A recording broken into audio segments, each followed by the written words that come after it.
Nel here. So welcome back sa ating channel. Kung nag-aabang kayo kung ano yung bagong events, dungeons, or system updates na paparating, tamang-tama yung video na to. So without further ado, let's jump into the video.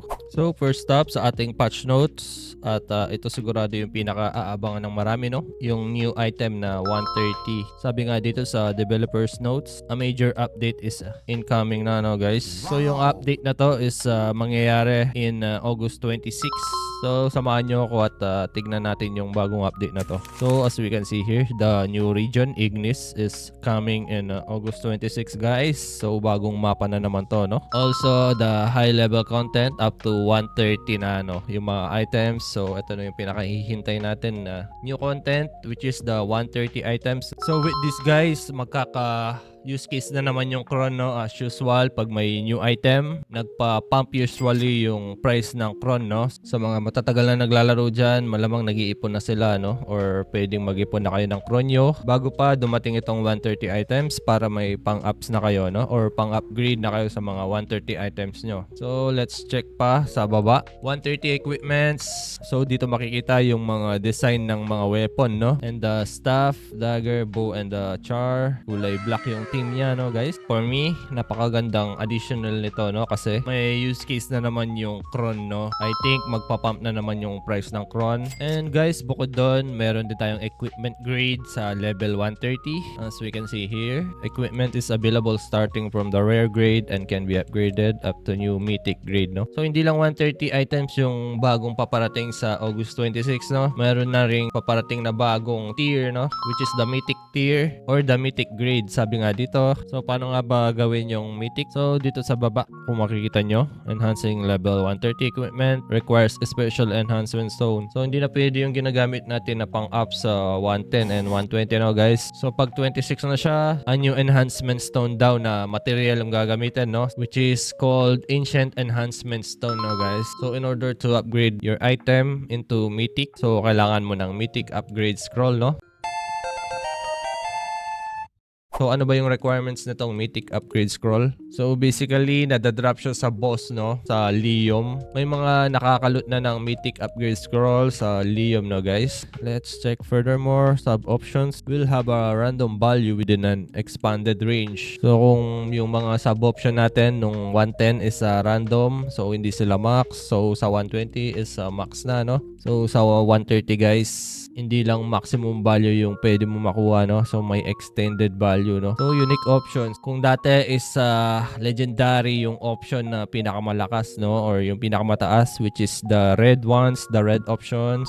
Ngayon is may bago ng unique option, no? Unique stat based on its equipment type. So hindi na magiging max yung kulay red option, no? May bago na namang max na option, no guys?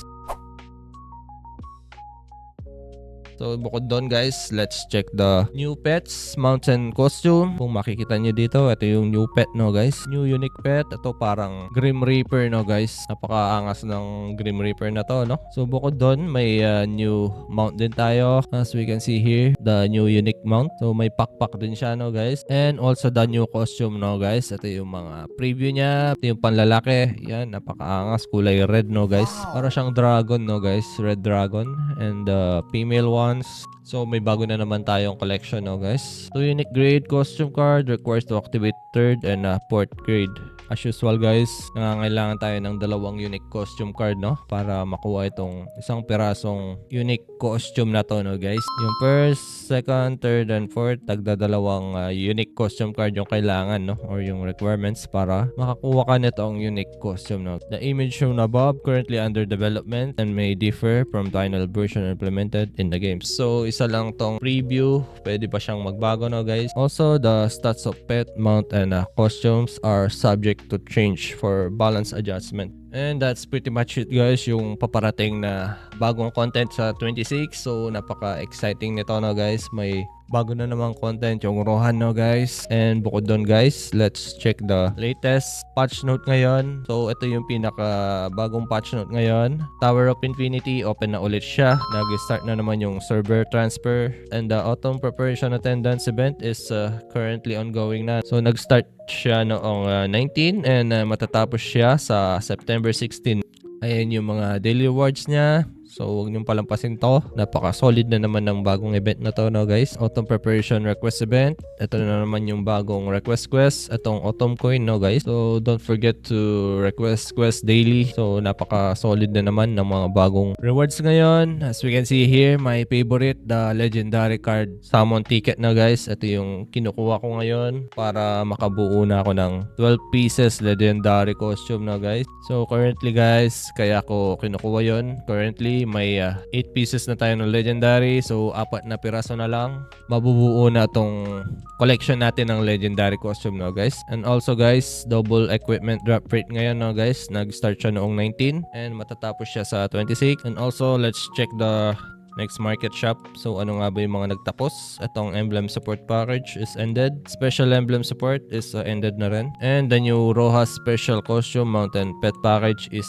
nagbabalik na, no guys. Yung 100 bucks na automatic legendary, no. So available siya ngayon guys sa market. So ano nga ba yung inclusion ng Rojas special costume mountain pet package? As we can see here, legendary costume, brilliant skill enhancement, 1 pieces, and Rojas treasure, no, 15 pieces.